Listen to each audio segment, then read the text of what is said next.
guys, welcome to Spice and Slice where food tells a story. Today we are cooking a rich and flavorful chicken curry.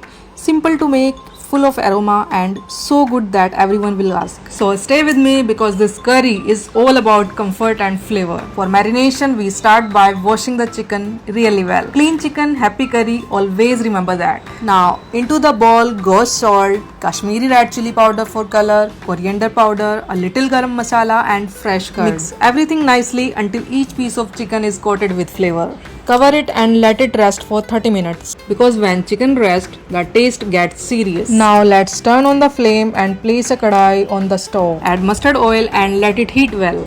That strong aroma, that's your sign something delicious is about to happen. Whole spices go in first and listen to that beautiful sizzle. Music for every food lover. Then comes ginger garlic and green chili paste followed by finely chopped onions. Cook until the onions turn golden brown. If your kitchen smells amazing at this point, you are on the right track. Now add the marinated chicken to the pan, mix it well with the masala and let it fry gently. This is where the chicken starts soaking up all those bold, warm flavors. Add tomato puree and mix well. Cook until the masala looks rich and glossy and the oil starts separating. Yes, this is that moment when you know the curry is going to be perfect. Now add a little salt, red chili powder, coriander powder and garam masala.